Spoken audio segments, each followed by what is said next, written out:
नमस्कार बालमित्रांनो, new knowledge hub या यूट्यूब चॅनलमध्ये आपलं सर्वांचं स्वागत. आज आपण बुद्धिमापन म्हणजे मानसिक क्षमता चाचणी याचे व्हिडिओ बनवणार आहोत. आज आपण वेगळे पद शोधा हा मानसिक क्षमते चाचणीमधला पहिला प्रकार आकृत्यांचा पाहणार आहोत. ज्याप्रमाणे आपण अंकगणितासाठी व्हिडिओ सुरू केलेली आहे, तशीच बुद्धिमापन म्हणजे मानसिक क्षमता चाचणी यासाठी सुद्धा ही व्हिडिओ सिरीज आपल्यासाठी सुरू केलेली आहे, जेणेकरून नवोदयाच्या विद्यार्थ्यांना परीक्षेपर्यंत तो विद्यार्थी चांगल्या अर्थाने तयार व्हावा आणि परीक्षेला सामोरे जावं. जेणेकरून मानसिक क्षमता चाचणी हा घटक 40 प्रश्न याचे येणार आहेत परीक्षेसाठी आणि ते 50 गुणासाठी असणार आहेत. म्हणजे एक प्रश्न 1.25 मार्कासाठी असणार आहे. 40 प्रश्न आपल्याला मानसिक क्षमता चाचणीमध्ये मिळणे, पैकीच्या पैकी मिळवणे आवश्यकच आहे. त्या दृष्टीने प्रयत्न करण्यासाठी आपण ही व्हिडिओ सिरीज सुरुवात केलेली आहे. त्यामध्ये आपण क्रमाक्रमाने जे आकृत्यांचे 10 प्रकार आहेत मानसिक क्षमता चाचणीमध्ये ते संपूर्ण पाहणार आहोत. तर बघा, पहिला घटक आपण सुरू करूयात. घटकाचं नाव आहे वेगळे पद शोधा. या आकृती प्रकारामध्ये याची पार्श्वभूमी पाहत असताना गटात न बसणारा शब्द किंवा गटात न बसणारी आकृती हे आपण पाहितलेलंच आहे. तर 3 आकृत्या कोणत्या तरी प्रकारे सारख्या असतात. उदाहरणार्थ मी तुम्हाला सोप्या शब्दात सांगेल की आपण जर 3 मुली उभा केल्या आणि 1 मुलगा उभा केला तर आपण त्या मुलाला बाजूला काढू, कारण तो वेगळा आहे. 3 मुली सारख्या आहेत. या उलट आपण 3 मुलं उभं केली आणि एका मुलीला उभं केलं त्यांच्यामध्ये, म्हणजे 4 घटक झाले. 4 पैकी वेगळा घटक कोणता आपल्याला हा प्रश्न विचारला तर 3 मुलं असल्यामुळे आणि 1 मुलगी असल्यामुळं मुलगी हा घटक वेगळा येईल. तर बघा, वेगळे पद शोधाच्या काही सूचना त्यांनी दिलेल्या आहेत, त्या आपण प्रथमतः वाचून पाहूयात. एखादी आकृती वेगळी ठरवण्यासाठी पुढीलपैकी कोणतीही शक्यता तपासून पाहावी. आपल्याला शक्यता असतात एखादी आकृती वेगळी आहे म्हणण्यासाठी. बघा, आकृती नंबर 1 ची सूचना होती त्यांची. आकृतीत जर रेखांकित किंवा छायांकित भाग असेल तर त्याचा आकार व स्थान लक्षात घ्यावे. आकृत्या रंगवलेल्या असतात, छायांकित भाग असतो, तो फिरत असतो रंगवलेला भाग. तर त्यानुसार आपण त्याचा आकार लहान मोठा आहे का, किंवा स्थान कोणत्या कोपऱ्यात आहे, घड्याळाच्या दिशेनं आहे का, उलट्या दिशेनं आहे, हे आपण लक्षात घेणं महत्त्वाचं आहे हे प्रश्न सोडवण्यासाठी. दुसरा पॉईंट वाचूया आपण. सर्व आकृत्याचे 2 समान भाग करता येतात. त्यापैकी एका आकृतींचे मात्र असे 2 समान भाग करता येत नाहीत. काही आकृत्या असतात बघा, त्याचे समान भाग आपल्याला करता येतात, अर्धे भाग करता येतात. पण एखाद्या आकृतीचे करताच येत नाहीत. याचा अर्थ काय होतो? ज्या आकृतीचे आपल्याला करता येत नाहीत ती आकृती वेगळी आहे. त्यानंतरचा भाग, एकात एक अशा 2 वा 3 आकृत्या असतील तर आधी बाहेरच्या आकृत्यांची तुलना करावी, मग आतील आकृत्याची तुलना करावी. एकात एक आकृत्या असतात, मोठी आकृती त्याच्यात छोटी आकृती, अशा पद्धतीनं. तर आपण काय करायचंय, अगोदर बाहेरच्या आकृत्याची तुलना करायची, नंतर मध्ये जायचं. हा निरीक्षणाने येणारा प्रश्नाचा भाग आहे. या प्रश्नाची उत्तर आपल्याला अचूक निरीक्षण महत्त्वाचं आहे. त्यानंतरचा चौथा, आकृत्यामधील चिन्हे एकमेकाच्या आरशातील प्रतिमा किंवा पाण्यातील प्रतिबिंबे असू शकतात. कसं पहा, 3 आकृत्या अशा आहेत की आरशातील प्रतिबिंब आहे, एक आकृती पाण्यातील प्रतिबिंब आहे. म्हणजे 3 आकृत्या साम्य आहे ना, की आरसा म्हणून पाण्यातील प्रतिबिंब वेगळं येईल. या उलट 3 आकृत्या काय आहेत, पाण्यातील प्रतिबिंब आहेत आणि एक आकृती ही आरशातील प्रतिबिंब आहे. म्हणजे 3 आकृती पाण्यातील प्रतिबिंब असल्यामुळे हे 3 त्यांच्यामध्ये साम्यता झाली, समान झाले ते. मग तिथं उत्तर काय येईल, पाण्यातील प्रतिबिंब वेगळं येईल, आरशातील प्रतिबिंब 3 असल्यामुळे. बघा, या प्रश्न प्रकारात काय असतं, 4 आकृत्या दिलेल्या असतात. 4 आकृत्यापैकी आपल्या निरीक्षण क्षमतेचा वापर करून वर्गीकरण करून आपल्याला वेगळी ठरवायची असते. चित्रामध्ये वर्गीकरण करताना विद्यार्थ्यांचे अवांतर वाचन उपयोगी पडते. थोडा कॉमन सेन्स वापरावा लागतो, थोडा विचार करावा लागतो आणि त्यानुसार आपल्याला उत्तराच्या जवळ जायचं असतं. चला, नमुना प्रश्न आहेत, त्यापैकी आपण पाहूया. पहिला प्रश्न, सूचना वाचूयात. पुढील प्रत्येक प्रश्नात ABCD दाखवलेल्या आहेत, 4 आकृत्या दाखवलेल्या आहेत. या 4 आकृत्यापैकी 3 आकृत्या कोणत्या तरी बाबतीत समान आहेत. कशा आहेत? समान आहेत. एक आकृती निराळी आहे. याच घटकाला जुन्या नवोदयच्या सिलेबसमध्ये नाव होतं गटातील निराळी आकृती ओळखणे. त्या निराळ्या आकृतीची निवड करा. वर्णाक्षरे वर्तुळा काळे करा. वर्तुळ काळे करायचं. बघा ABCD बघितल्यानंतर तुमच्या लक्षात येईल की PQRS घड्याळाच्या दिशेनं PQRS. B पहा, P कुठं आहे? हे PQRS घड्याळाच्या उलट्या दिशेनं. इथं पाहूया PQRS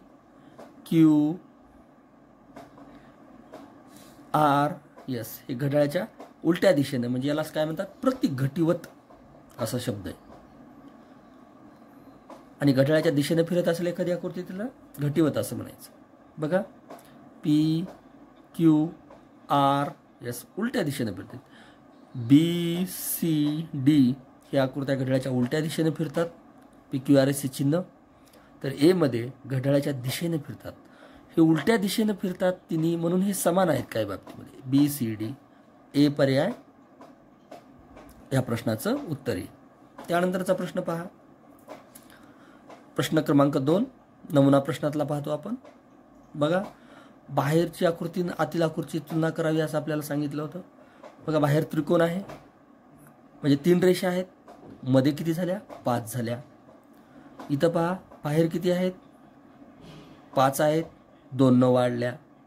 1 2 3 4 5 6 7 झाल्या.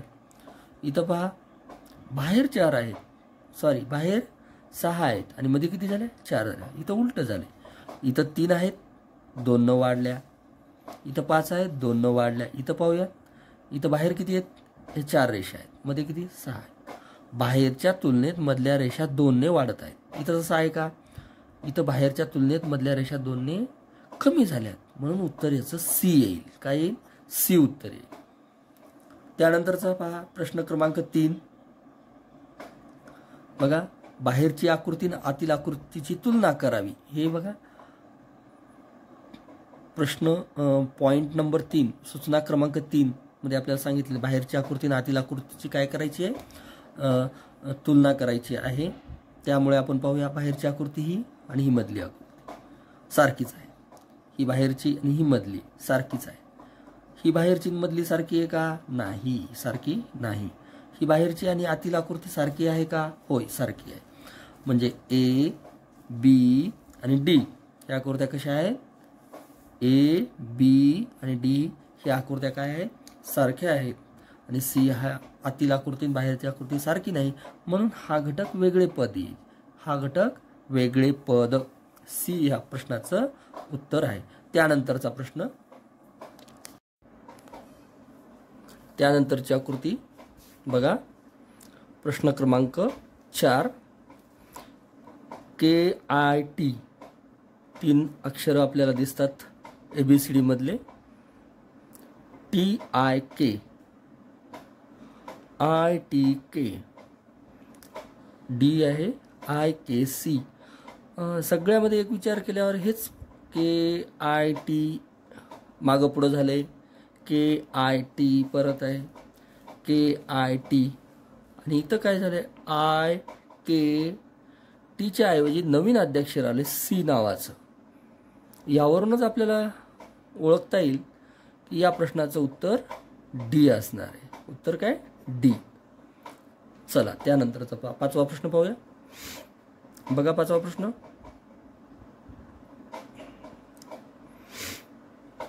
A पहा कशी आकृती आहे?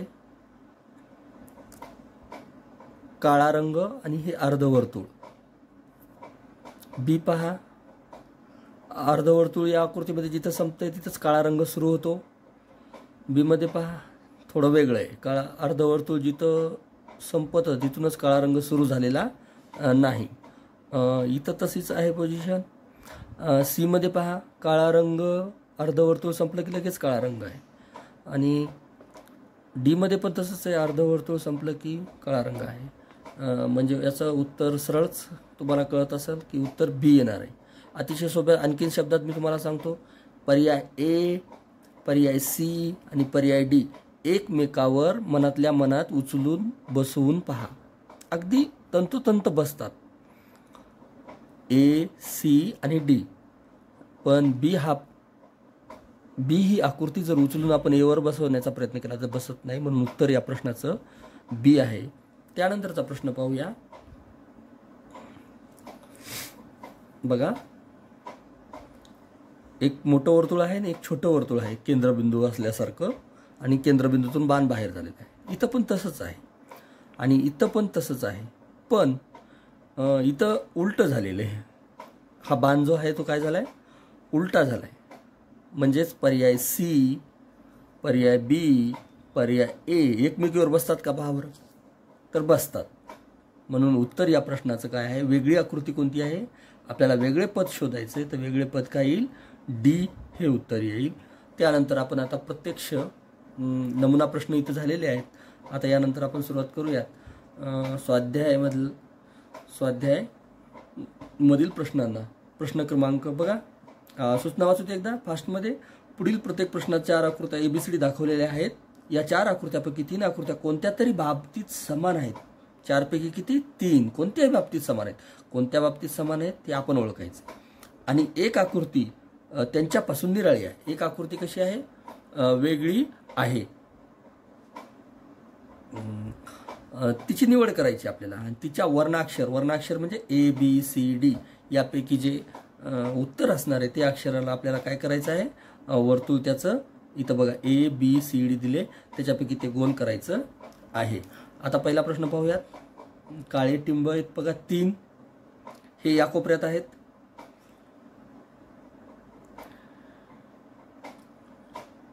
दुसरे काळे टिंब बघा इथं आहेत. तिसरे पहा,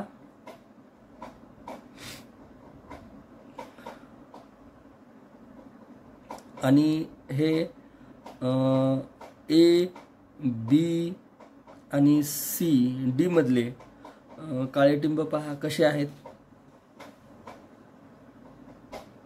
आणि सी मधले कसे आहेत. काळजीपूर्वक निरीक्षण केल्यानंतर तुम्हाला लक्षात येईल की हे काळे टिंब जे आहेत हे 2 एका बाजूला जे आहेत ते या बाजूला दिसतात, रेषेच्या बाजूला दिसतात. बी मधले काळे टिपके जे आहेत ते या रेषेच्या बाजूला दिसतात, आणि डी मधले पण आहेत ते या रेषेच्या बाजूला दिसतात. पण इथं उलट स्थिती झालेली दिसते आपल्याला, म्हणून या प्रश्नाचं उत्तर सी येईल. काय येईल, सी येईल.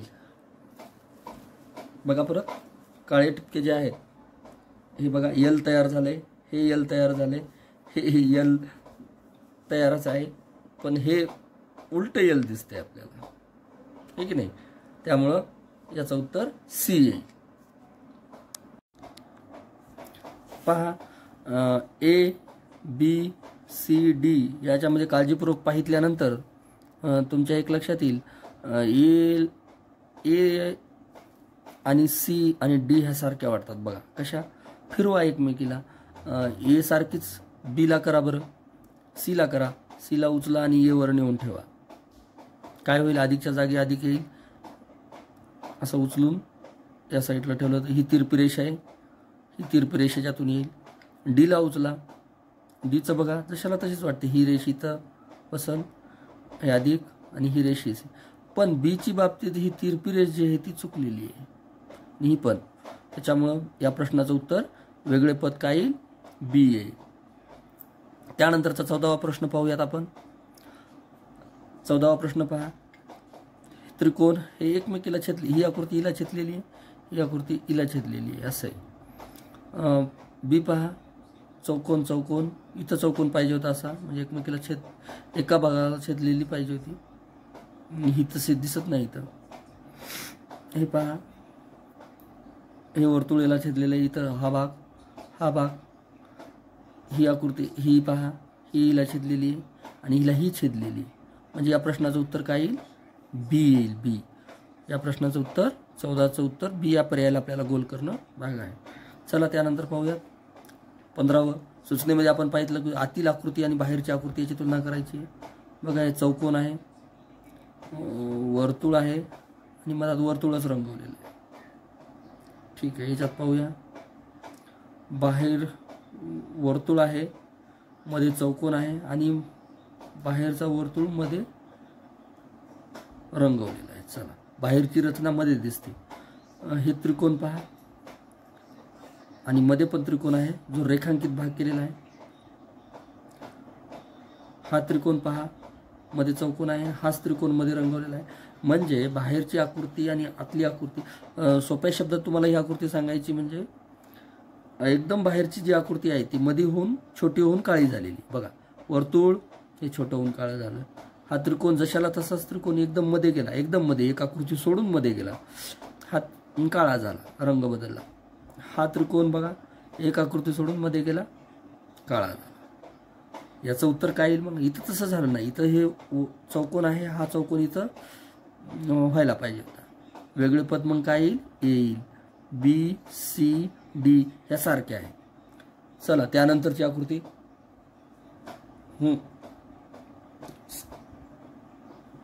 यानंतरची आकृती 16वी पाहूयात आपण.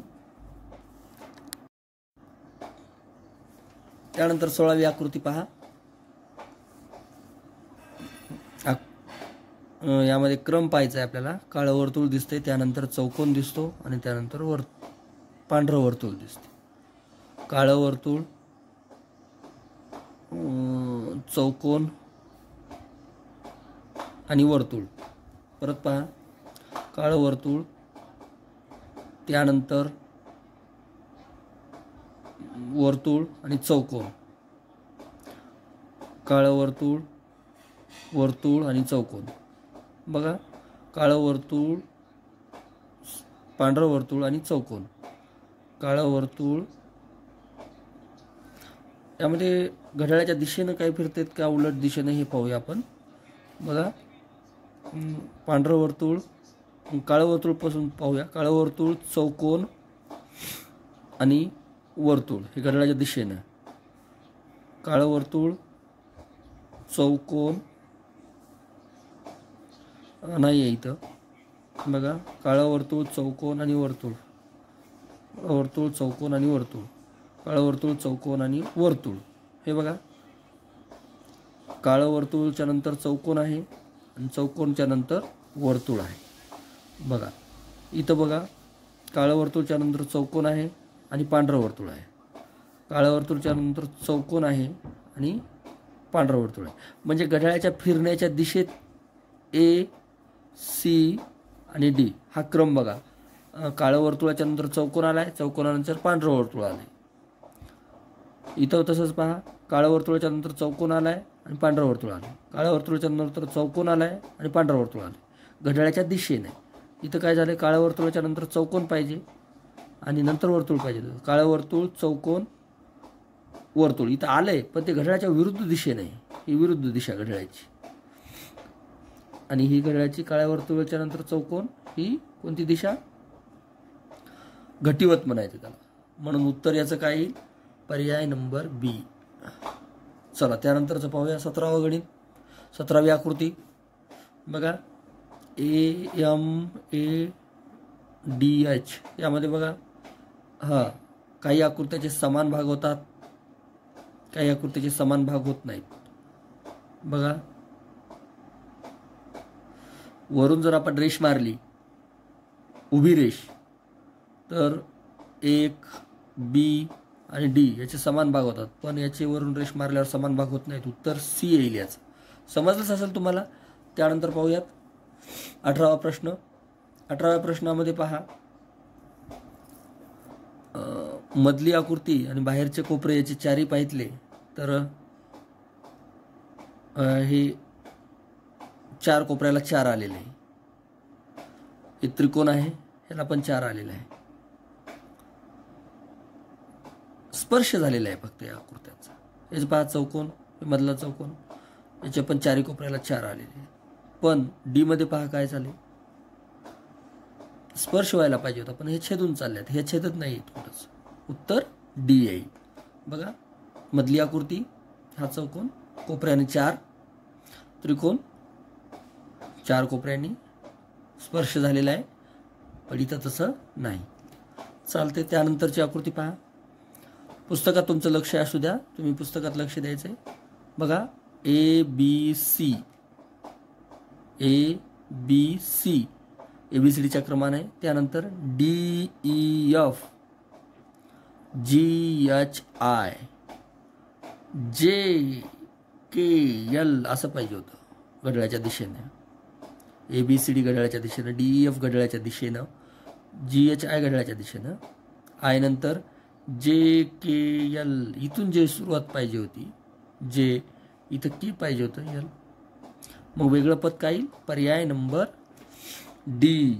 पर्याय नंबर डी हे प्रश्नाचं उत्तर आहे. त्यानंतर आपण 20वी आकृती पाहूयात. निरीक्षणानं आणि व्यवस्थित जर तुम्ही पाहितलं तर उत्तर लगेच लक्षात येतं. या आकृत्या मानसिक क्षमतेच्या 40 आकृत्या करत असताना तुम्हाला बारकाईनं लक्ष असणं आणि पाहणं अतिशय महत्त्वाचं आहे. बघा रेखांकित किंवा छायांकित भाग इथं दिसतंय तुम्हाला. असंही ही काळं टिंब किंवा काळं वर्तुळ इथं कुठेही दिसत नाही. म्हणजे पहिली बी आकृती उचला, सी वर ठेवा, बसली. सी उचला, डी वर ठेवा किंवा डीला उचला मनातल्या मनात, आणि बघा हे 2 वर्तुळ इथं बसतील आणि हा वरचा भाग. BCD एकमेकावर बसतात म्हणजे कोणत्या ना कोणत्या प्रकारे त्यांचं साम्य आहे. आणि काळं वर्तुळ इथं जागावचं आल्यामुळं ए हा पर्याय होणार नाही. वे हा पर्याय वेगळं पद किंवा गटातील वेगळी आकृती म्हणून ओळखल्या जाईल. त्यानंतरचा प्रश्न 21वा पहा. बघा हा जो रिकामा भाग दिसतो या आकृतीचा, या चौकोनाचा, याच्या मध्यभागी त्याच्याकडे तोंड करून ही रेषा आहे. बघा हा पण भाग बघा, त्याच्याकडं बी मध्ये पहा, आतील भागाकडे तोंड आहे या रेषेचं. याचं पण तसंच आहे. आणि डीचं पहा, ते पण आतील भागाकडे, आणि बाकीचे तिन्ही भाग बाहेर आहेत. हे बघा ना, याचं तोंड कोणीकडे आहे? बाहेरच्या भागाकडे गेले.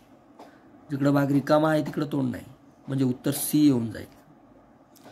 पर्याय सी प्रश्न क्रमांक 21चं उत्तर येऊन जाईल.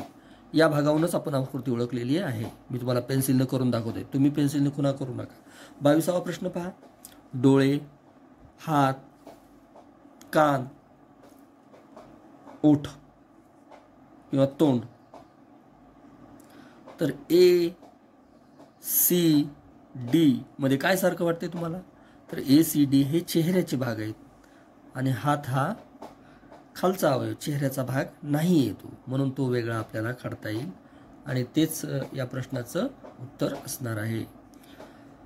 बी 22चं उत्तर बी असणार आहे. बी इथं मी तुम्हाला दाखवलं. तर अशा पद्धतीने विद्यार्थी मित्रांनो, आजच्या या पहिल्या व्हिडिओमध्ये आपण न्यू नॉलेज हब या यूट्यूब चॅनलच्या माध्यमातून मानसिक क्षमता चाचणी या आकृत्यावर आधारित घटकाची सुरुवात केलेली आहे. त्यामधील आपण नमुना प्रश्न आणि 22 आकृत्यापर्यंत प्रश्न पाहितलेले आहेत. आकृत्यांचे 22 प्रश्न पाहितलेले आहेत. तर आपण या व्हिडिओतून 22 प्रश्नापर्यंत थांबणार आहोत. आपण नंतरच्या व्हिडिओमध्ये भेटूयात. यानंतरच्या पुढच्या भागामध्ये, नंतरच्या व्हिडिओमध्ये या व्हिडिओला लाईक, शेअर आणि सबस्क्राईब करायला विसरू नका.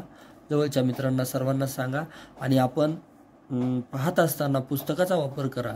आणि हा व्हिडिओ एखादी जर तुम्हाला अडचण असेल तर पुन्हा पुन्हा पहा, जेणेकरून तुम्हाला आकृती अगदी सोप्या शब्दामध्ये मी सांगण्याचा प्रयत्न केलेला आहे. चला भेटूया पुढच्या व्हिडिओमध्ये. धन्यवाद.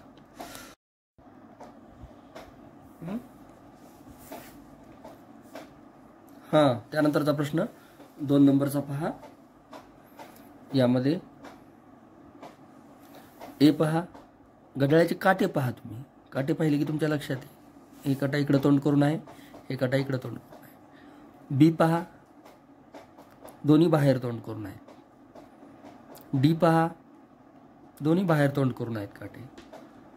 आणि सी मध्ये हा काटा कसा झालाय बघा, हा बाहेर तोंड करून पाहिजे, म्हणजेच वेगळं पद सी येईल. त्यानंतरचा प्रश्न वेगळे पद शोधामधला. बघा ए पर्याय 1 2 3 त्रिकोण, 1 2 3 चौकोन.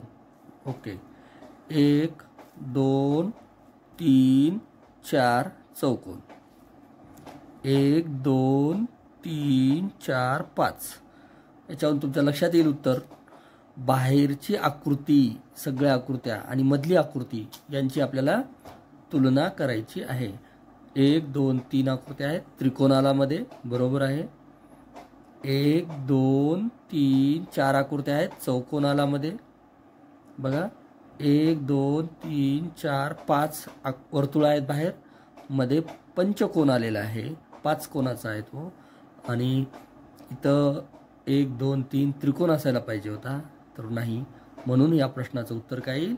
बी येईल. चला त्यानंतरचा प्रश्न याचं ए. चौथा प्रश्न पहा. एकूण रेषा ए मध्ये 4 रेषा दिसतात, बी मध्ये चौकोन आहे म्हणजे 4 रेषा आहेत आणि त्या जुळलेल्या पण आहेत. सी मध्ये पहा त्रिकोणाच्या 3 आणि ही एक 4, ह्या 4 रेषा आहेत पण कोणतीच रेष कुणालाच जुळलेली नाही, म्हणून या प्रश्नाचं उत्तर डीचं उत्तर किती येणार आहे? डी येणार आहे प्रश्न 4 नंबरचं उत्तर. त्यानंतर पहा 5वा प्रश्न पाहूयात. 5व्या प्रश्नामध्ये आपल्याला दिसते ए. बघा ए ची आकृती आणि ही तिरकी रेषा पण तितकीच महत्त्वाची असते. छोट्या छोट्या गोष्टीवरून आपल्याला उत्तर काढण्यास मदत मिळणार आहे, त्याच्यामुळे ते बारकाईनं पाहिजे. ए ला उचला बरं आणि बी वर ठेवा बरं, तर ही तिरकी रेषा बरोबर बी वर बसते, है की नाही? ए बी वर बसते. मनातल्या मनात उचलायचं, कल्पना करायची, अवकाश कल्पना म्हणजे थोडंसं समजून घ्यायचं, मनानेच उचलायची मनातल्या मनात आणि याच्यावर ठेवायची. हे बघा ही रेषा याच्यावर बसते म्हणजे ए बी वर बसते, चालते. सी ला उचलू आणि बी वर बसते का पाहू. तर सी ला उचलल्यानंतर बी वर बसेल का? नाही बसणार सी, कारण हे जे टोक आहे हे इकडे येत आहे. बर, डी ला उचला, डी ला उचललं, ही तिरपी रेषा डी ला सरळ केलं, हा पांढरा भाग इथं बसला आणि तिरपी रेषा त्याच्यावर बसली. तसं सी बसत नाही, म्हणून उत्तर वेगळे पद शोधा मधलं वेगळं उत्तर या प्रश्न 5चं सी येईल. या सी पर्यायाला आपल्याला गोल करावं लागणार आहे परीक्षेमध्ये. असं छानपैकी गोल करायचं. पुस्तकावर आताच तुम्ही खुणा करू नका, पुस्तक समोर घेऊन जरी बसलेले असले तुम्ही तरी उत्तर समजून घेण्याचा प्रयत्न करा. पुस्तकावर खुणा करायच्या नाहीत. मी तुम्हाला अधिकचं समजावं म्हणून फक्त खुणा करत आहे, पेन्सिलनं लिहित आहे मी. तुम्ही काहीही करायचं नाही, कारण आपल्याला परीक्षा होईपर्यंत परत परत त्या आकृत्या पाहायच्यात आणि अगोदरच उत्तर माहीत असले तर आपण कल्पना करणार नाही, आपल्या मेंदूला ताण देणार नाही आणि उत्तर आपल्याला समजणार नाही. त्याच्यामुळं प्रत्येक वेळेस ती आकृती पाहताना आपल्याला सगळ्या बाजूंचा विचार करून उत्तरापर्यंत पोहोचायचं आहे. त्याच्यामुळं तुम्ही पुस्तक समोर घेतलेलं असलं तरी पुस्तकावर खुणा काही करायच्या नाही. त्यानंतरचा प्रश्न 6वा पाहूया. RUN आहे याच्यामध्ये पण RUN मागे पुढे झाले. N U आहे पण इथं R नाही. RNU म्हणजे पर्याय डी, पर्याय बी, पर्याय ए यामधली जी अक्षरं आहेत, अल्फाबेट जे आहेत ती परत परत आलेली आहेत, पण सी मध्ये नवीनच आलेले के, म्हणून या प्रश्नाचं उत्तर वेगळं पद, वेगळी आकृती, पर्याय नंबर सी गोल करणार आपण. त्यानंतर प्रश्न 7वा पाहूयात. 7वा पहा. ए पहा बैलगाडी दिसते, बी पहा सायकल दिसते, सी पहा जहाज दिसते आणि डी पहा रिक्षा दिसतो. तर सगळ्यांना चाका आहेत आणि चाका असलेली वस्तू कुठं चालते? तर रस्त्यावर चालते, रोडची आवश्यकता असते. आणि जहाज जे आहे ही काही रस्त्यावर चालू शकत नाही, ती पाण्यावर चालते. उत्तर आपलं मिळालेलं आहे आपल्याला पर्याय नंबर सी. चला 8वा प्रश्न पाहूयात. 8व्या प्रश्नात पहा काटकोन कोण दिलाय, याचं 90 अंशाचं माप असतं. गणितासाठी प्रश्न तुम्हाला हा पण काटकोनच दिसतोय, याचं पण 90 अंश कोण असणार आहे आणि हा पण काटकोन आहे. हा ते ए सी डी फक्त फिरवल्यात आकृत्या, आकृत्या अगदी समान आहेत, एकमेकीवर बसतात, त्यांचं माप सारखं आहे. म्हणून या प्रश्नाचं उत्तर आपल्याला बी घ्यावं लागणार आहे. हा लघुकोन आहे. कोणता कोन आहे? लघुकोन, ज्याचं माप 90 अंशापेक्षा कमी असतं. अशा पद्धतीनं 8वा प्रश्न संपलेला आहे. यानंतर आपण आता 9वा प्रश्नाकडे जाऊया.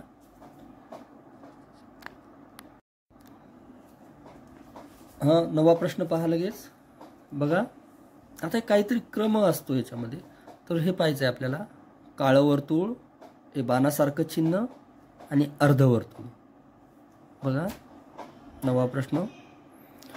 काळं वर्तुळ, क्रमानं पहा घड्याळाच्या दिशेनं, बाण आणि परत अर्धवर्तुळ. काळं वर्तुळ, बाण आणि त्याच्यानंतर अर्धवर्तुळ.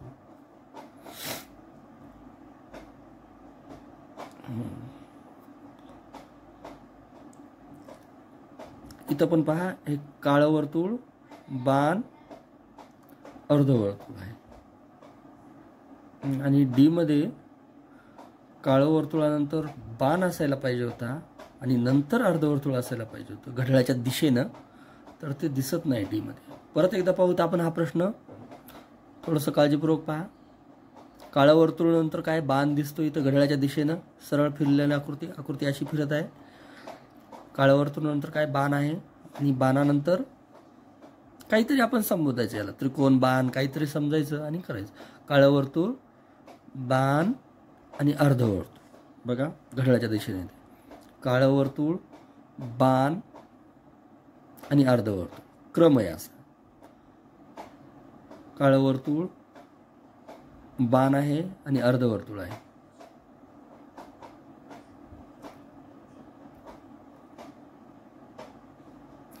काळं वर्तुळ, बाण आणि अर्धवर्तुळ आहे. आणि इथं कसं झालंय? काळं वर्तुळच्या नंतर घड्याळाच्या दिशेने इथं काय पाहिजे होतं? बाण पाहिजे होता. आणि नंतर हे अर्धवर्तुळ इथं पाहिजे होतं.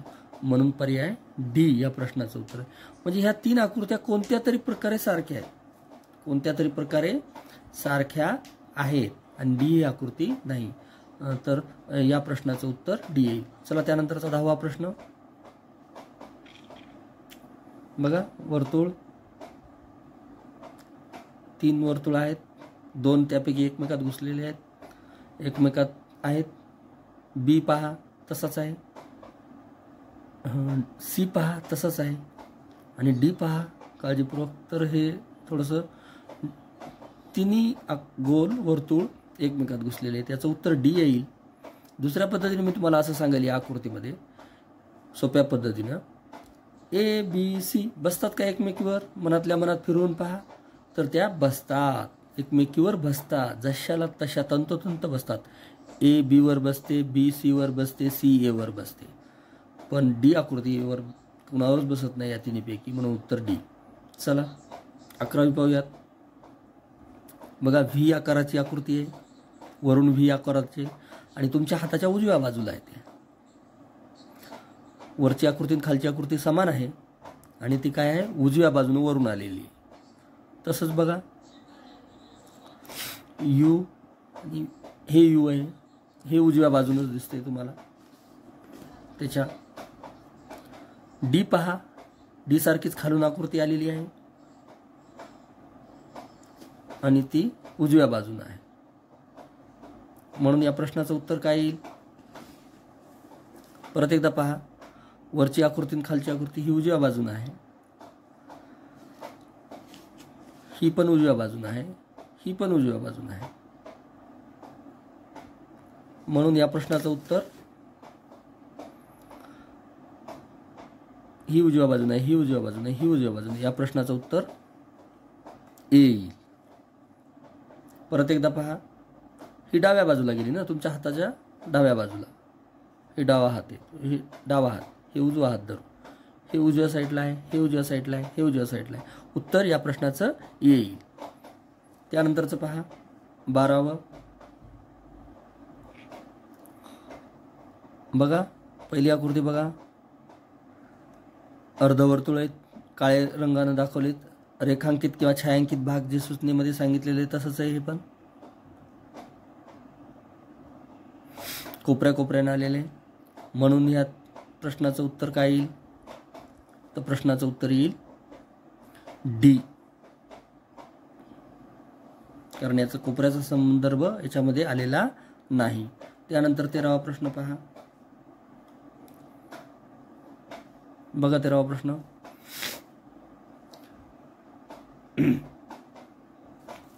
तेरावा प्रश्न पहा. A, B, C